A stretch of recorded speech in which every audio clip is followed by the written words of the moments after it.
Explica pra gente, a gente tá em São Paulo, tá tendo notícias assim, dessa confusão toda. É muito difícil pra quem tá em São Paulo, né, Marcílio, Sim. entender como funciona esse embate, essa subida ao morro, esse combate ao tráfico. Como que. O Marcílio Vilela, o Complexo do Alemão é aquele complexo de favelas que reúne 14 favelas, mais ou menos de 190 mil a 200 mil habitantes, é maior que boa parte das cidades do Brasil, né? É uma cidade, né? Vamos bem falar. É o bunker do Comando Vermelho, que é a principal facção do Rio de Janeiro, a mais poderosa, a mais bem armada, a mais violenta. Anteontem, Vilela e Marcílio, o Comando Vermelho invadiu uma favela do Terceiro Comando, na Pavuna, o Morro da Quitanda. O Comando Vermelho fez uma senhora de 60 anos refém. Depois essa senhora foi assassinada, né? E também um morador da favela de 30 anos, que não tinha nenhuma relação com o tráfico, também foi assassinado. E essa operação hoje da polícia era para evitar que o Comando Vermelho continue fazendo essas maldades, né? Invadindo favelas, matando inocentes, né? E também, logicamente, para prender lideranças, o DOCA, que é a principal liderança do Comando Vermelho.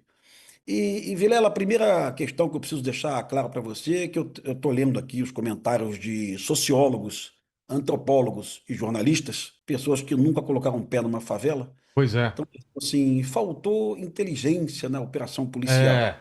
Vilela, eu já te expliquei uma vez, cara, Poxa.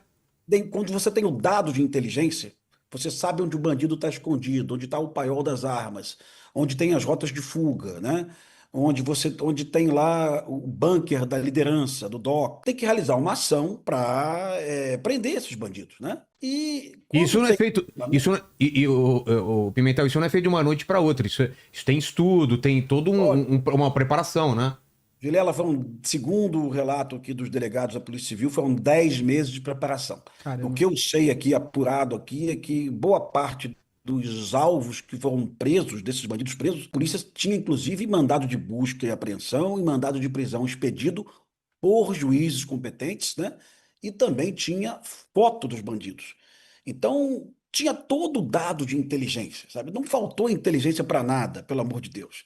Agora é executar. Tem gente que acredita que é possível você prender 100 bandidos sem disparar nenhum tiro. É uma abordagem diferente. A gente chama de conflito armado não internacional. É assim que a ONU chama um conflito armado dentro de um país, um conflito de longa duração, com territórios ocupados, com intensidade média de violência de combate. Então, o que nós temos no Brasil hoje é um CANI, conflito armado não internacional, que é É. muito próximo a uma guerra civil. Não Até tem porque. nada a ver com polícia e bandido. E tem drone até, né? Cara, tem armamento pesado, tem drone, tem muito drone lançando bombas nos policiais. Isso é um fato. Eu já tinha falado contigo aí quando eu te visitei aí há meses aí, anos também. Isso é um fato novo no E, mundo.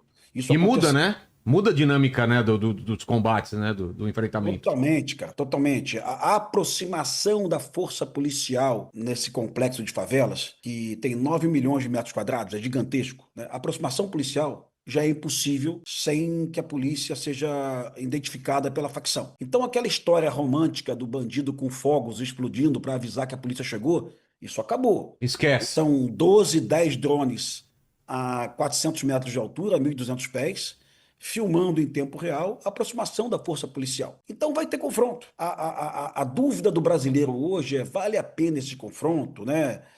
Eu tenho acompanhado aqui declarações de vários políticos de esquerda e, como disse, de acadêmicos, de sociólogos, né? Essa é uma operação equivocada, é uma tragédia. Eu também acho que é uma tragédia. Mas qual é a opção do Brasil hoje? É manter essas áreas com as facções, né? Porque essa região não é mais do Brasil. O Brasil perdeu a soberania ali. Ali as leis são as leis do tráfico, os impostos são os impostos do tráfico, né? Que o tráfico cobra imposto sobre qualquer atividade comercial, né? Ali o direito de ir e vir é do tráfico, porque o tráfico espalhou centenas de barricadas e proíbe o acesso de Uber, proíbe o acesso de ambulância do SAMU, né? É um Estado dentro do Estado. Se for opção da sociedade brasileira que se mantenha isso, que seja dialogado, seja acordado e seja dito claramente: olha, a gente quer deixar os bandidos com o território mesmo e deixa para lá. Mas eu acredito que a população brasileira não queira isso, viu? E nem o É. morador da comunidade. Eu falei, Vilela, para você aí há 2 semanas de um debate que eu tive aí com moradores de comunidade. O morador disse para mim claramente, lá na Universidade Estadual do Rio de Janeiro, durante um evento, Pimentel, nós odiamos a operação policial. A operação policial é tudo de ruim pra gente. Pior do que a operação policial é uma barricada do Comando Vermelho na porta da sua casa. Então, esse é o dilema do Brasil hoje. É. É o Esse é o dilema. ruim e o muito ruim, né? E pra, Exato, pra combater o péssimo, você tem que ir com o ruim, não tem jeito, né? exato, exato. Agora, para quem conhece polícia, você vai entrevistar 1.000 policiais aí que você conhece, vários policiais, são policiais valorosos, que são caras de frente. Você vai perguntar aí para delegados do Garra, policiais do COI, do GAT, da Rota. É possível adentrar numa comunidade, num bunker da facção, onde tem 100 bandidos armados com fuzis e não tem enfrentamento? Todo mundo vai dizer que vai ter enfrentamento. É. Normalmente a liderança, ele tem uma equipe de guarda-costas, né? No caso o DOC. E ele está num bunker, normalmente o bunker dele é num subsolo, tá? É uma casa reforçada. E vai ter guerra, cara. E vai ter guerra. Sinceramente, eu não tenho a solução aqui. Se eu tivesse a solução para isso, eu já teria colocado a solução. Mas eu imagino que a sociedade tem que se mobilizar, cobrar do governo federal mais apoio ao governo do Rio de Janeiro. A operação de hoje seria diferente, Vilela, se a Polícia Militar tivesse os blindados da Marinha ofertados pelo governo federal. O governo federal, segundo o governador Cláudio Castro, se Sumiu. nega a emprestar os blindados. Lembrando que, em outras épocas, a presidente Dilma Rousseff emprestou os blindados para o governador Sérgio Cabral. Em poucas horas, a Polícia Militar solicitou os blindados para invadir o Alemão e a Marinha do Brasil colocou lá as viaturas, porque a viatura da PM, o blindado Caveirão, ele não passa pela barricada. O policial tem que desembarcar. O Entendi. blindado da Marinha, ele é de lagarta, né? Ele é de esteira. Ele passa em cima da barricada com uma facilidade imensa. Eu estava, antes aqui de entrar no ar contigo, eu estava vendo uma entrevista do ministro Lewandowski, da Justiça, Vi também. onde ele disse assim: é, a, a responsabilidade é dos governadores. Ele falou isso com uma assertiva assim, sabe? Infelizmente, jornalistas despreparados na coletiva, ninguém conhece a Constituição Federal, nem o Lewandowski, que foi ministro do STF, nem os jornalistas, né? O artigo 144 é muito claro e bem diferente do que Lewandowski disse. Segurança pública é responsabilidade de todos, não do governo do Estado. É do presidente da República, é do prefeito da cidade, é do cidadão, é do governo do Estado. É O, isso. e, Pimentel, quais são os números? Como que uma ação dessa, com a sua experiência do BOP, o que que tem que fazer? Porque os caras estão com drone, estão com fuzil. A polícia vai preparada com o quê? Vai suporte aéreo? Vai como que funciona para combater isso? Porque os caras estão preparados. E quem é esse pessoal que faz o combate corpo a corpo com a polícia? Porque os chefões mesmo, eu vi muita gente fugindo também, né? Tem imagem de um pessoal fugindo. Os chefões normalmente são bunda moles, viu? É? Eles colocam os garotinhos novinhos para morrer no lugar deles, né? Isso, Putz. infelizmente, essa garotada não percebeu isso ainda, né? Que o chefão, ele tá no bunker protegido, ele tá numa mansão, e quem morre é aquele garoto que entrou no tráfico, venerando esse bandido, né? Idolatrando esse bandido. É uma pena que É essa uma garotada, pena. essa dimensão. Mas existe uma regra no combate mundial, né, que não tem nada a ver com polícia e bandido, tem a ver com infantaria. É quando você vai entrar num terreno ocupado, você tem que ter uma vantagem de 4-1, né? E outra, Pimentel, o inimigo, ele tá numa posição mais elevada também do terreno. Isso Ele faz está em vantagem de diferença. posição. Ele É. está em vantagem de posição. Então, numa lógica de infantaria, que não é a lógica da polícia, é a lógica de guerra, para você entrar no alemão sabendo que o alemão tem 1.000 bandidos armados, você deveria entrar com 4.000 homens, numa lógica de guerra, tá? Nenhuma polícia no mundo dispõe de 4.000 homens para você fazer assim, tá? É. A polícia militar tem 40.000 homens, ok, mas tem dezenas de milhares de homens em serviço de rádio-patrulha que não podem ser retirados, tem policiais que estão de folga, de férias, né? Então a Polícia Militar conseguiu mobilizar hoje um efetivo gigantesco, 2.500 homens. Isso é muito efetivo. E ainda assim, com 2.500 homens, a polícia foi rechaçada, né? A informação que os policiais estão trazendo para mim é que eles enfrentaram mais ou menos em torno de 1.000 bandidos armados com fuzis hoje. Eu acho essa informação bem precisa, viu? Foram 90 e tantos fuzis apreendidos, né? Foram dezenas de bandidos presos. E aí, Vilela, deixar muito claro, teve mais bandido preso do que morto. Ou seja, quem colocou o fuzil no chão foi algemado e saiu. Essa Essa é a regra. é a regra. Inclusive, o 02 do DOCA foi preso, né? O 03 do DOCA foi preso. Estavam presos, né? Não foram mortos pela polícia. Quase todos os policiais estavam utilizando câmeras.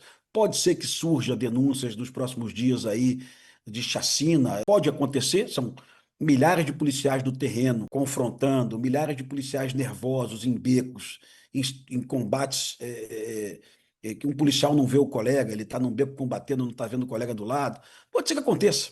Com tudo isso, o Brasil tem que entender esse fenômeno, porque esse fenômeno, eu te falei que ele era do Rio, agora ele também está avançando para Salvador, né? Ele também já chegou em Fortaleza, né?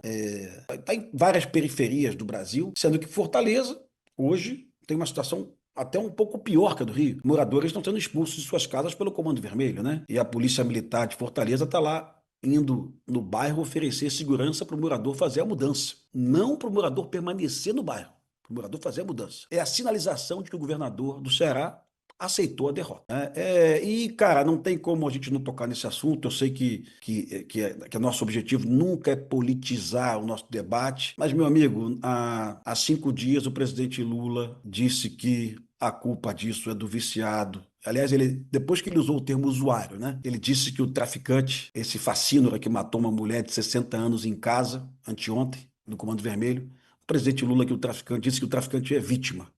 E o culpado disso é o maconheiro, é o viciado, né? Sim, isso é de uma ignorância, de uma irresponsabilidade, de uma irracionalidade e de um perigo, porque o presidente Lula verbaliza isso para vários governadores estaduais, que podem estar entendendo isso como uma verdade. Ô, Pimentel, eu queria só fazer uma pergunta. Só ratificando, então você acredita que um decreto de uma GLO ajudaria a resolver esse problema? E qual que é o papel das UPs também para tentar resolver? Se eles têm algum tipo de poder para ajudar? Professor, sou teu seguidor, viu, cara? Opa, obrigado. Admirador teu aí. Professor, olha só, um decreto de GLO, ele não dá o amparo que nós precisamos hoje, tá? Quando o Exército Brasileiro ocupa uma comunidade, como já ocupou o Alemão por 19 meses e já ocupou a Maré por 11 meses, o Exército Brasileiro deveria poder realizar busca e apreensões nas casas. Mas o decreto de GLO não ampara a busca e apreensão. Então o Exército Brasileiro fica dominando um território e não pode fazer o básico, que é retirar os fuzis do território. Então, assim, você lançar o Exército Brasileiro nessa missão de ocupar favela sem uma legislação extraordinária específica, eu acho uma covardia com o Exército Brasileiro, e o Exército Brasileiro não deseja isso. Então, assim, entendendo que a gente vive um conflito armado não internacional, um CANI, né, que é o termo certo hoje que a gente vive, a gente deveria ter uma legislação do Brasil que amparasse as operações policiais aos moldes de operações de guerra. Eu sei que isso é difícil, eu sei que é complicado e eu sei que é um tema sensível. Pimentel, obrigado demais pelo seu tempo. Eu sei que você está sendo requisitado por todas as TVs aí e a gente fica muito feliz que você deu uma preferência pra gente aqui. Muito obrigado aí. Obrigado, Vilela. Um prazer conhecê-lo pessoalmente, viu, professor Maciel? Obrigado aí. Valeu, Pimentel. Até mais, Pimentel. Agora vamos com Joel também, que tá na linha, porque o Joel também, que é um especialista em crime